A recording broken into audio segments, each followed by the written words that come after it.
ഒരു വർഗീയതയും ഏത് മതത്തോട് ചേർന്ന് നിൽക്കുന്ന ഒരു വർഗീയതയും കോൺഗ്രസ് ഇന്നലകളിലും പ്രോത്സാഹിപ്പിച്ചിട്ടില്ല, ഇന്നും പ്രോത്സാഹിപ്പിക്കുന്നില്ല, നാളെയും പ്രോത്സാഹിപ്പിക്കുകയില്ല.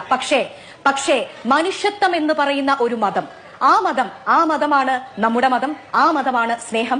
അദ്ദേഹം മതനിരപേക്ഷതയെ സംബന്ധിച്ചും മനുഷ്യത്വത്തെയൊക്കെ സംബന്ധിച്ചും സുന്ദരമായ വാചകങ്ങളോടുകൂടെ തന്നെ നമ്മളോട് സംവദിച്ചു. എനിക്ക് തോന്നുന്നു ഉള്ളൂരിന്റെ പഴയ കവിത ഓർമ്മ തോന്നു. ഒരൊറ്റ മതമുണ്ട് ഉലകിന്നുകിരാം പ്രേമമതമെന്നല്ലോ, പരക്കതമ്മേ പാലമൃതൂട്ടും പാർവണ ശശിബിംബം, അല്ലെ? അദ്ദേഹം സ്നേഹത്തിന്റെ കടയെ സംബന്ധിച്ചൊക്കെയാണ് വാചാരനാകുന്നത്. അതിൽ ആങ്കറുടെ ഒരു അഭിപ്രായം എനിക്ക് കടമെടുക്കേണ്ടതായിട്ടുണ്ട്.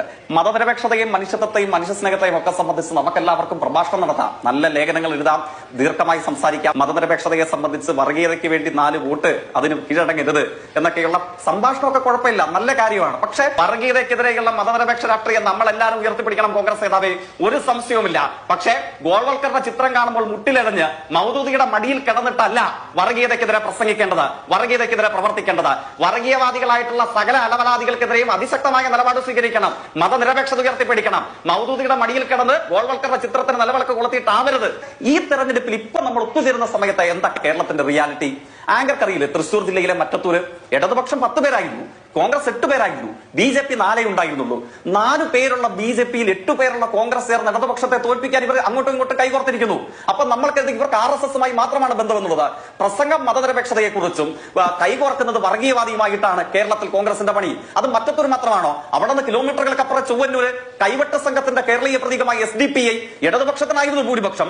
പക്ഷേ മുസ്ലിം തീവ്രവാദത്തിന്റെ പ്രതീകമായി SDPI കോൺഗ്രസ് കൈകോർക്കുന്നു. ആരെ പരാജയപ്പെടുത്താൻ? ഇടതുപക്ഷത്തെ പരാജയപ്പെടുത്താൻ. തൊട്ടപ്പുറം നമ്മുടെ മുമ്പിൽ കോട്ടയത്ത് കുമരകം, അവിടെ ഇടതുപക്ഷത്തിനായിരുന്നു ഭൂരിപക്ഷം, RSSുമായി കൈകോർക്കുന്നു. സംയുക്ത സ്ഥാനാർത്ഥിയെ നിർത്തി ഇടതുപക്ഷത്തെ RSSുമായി കൈകൾ കോർത്ത് പരാജയപ്പെടുത്താൻ ശ്രമിക്കുന്നു.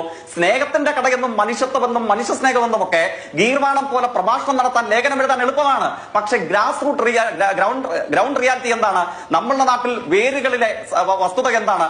അത് ഏത് വർഗീയത പറയുന്ന അലവലാദിയുമായിട്ടും അവരുടെ കാലു കഴുകിയ വെള്ളം കുടിക്കാൻ തയ്യാറാണ് എന്ന് പച്ചയ്ക്ക് രാഷ്ട്രീയ സഖ്യം വഴി തെളിയിച്ചു വെച്ചിരിക്കുന്നു കേരളത്തിലെ കോൺഗ്രസ്. RSSുമായി കൈകോർക്കുന്നു, SDPയുമായി കൈകോർക്കുന്നു, ഇവിടെ സൂചിപ്പിച്ച മറ്റ് സംഘങ്ങളുമായി ഒക്കെ കൈകോർക്കുന്നു. ആരെ പരാജയപ്പെടുത്താൻ? ഒരൊറ്റ ലക്ഷ്യമേ ഉള്ളൂ. ഒരു പതിറ്റാണ്ടായി കേരളത്തിൽ തുടരുന്ന ഇടതുപക്ഷ രാഷ്ട്രീയത്തെ പരാജയപ്പെടുത്താൻ കഴിയുമോ? ഏത് വർഗീയവാദികളെയും കാലു കഴുകിയ വെള്ളം കോൺഗ്രസ് കുടിക്കുമെന്നുള്ളതാണ് വേരുകളുടെ യാഥാർത്ഥ്യം. ഈ കോൺഗ്രസിന്റെ പ്രതിനിധി പറഞ്ഞ വാദങ്ങളൊക്കെ നമുക്ക് സ്വീകരിക്കാമായിരുന്നു.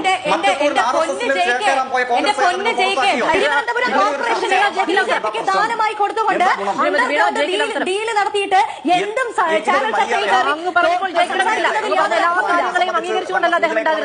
എല്ലാവരും ചെറുപ്പക്കാരാണ്.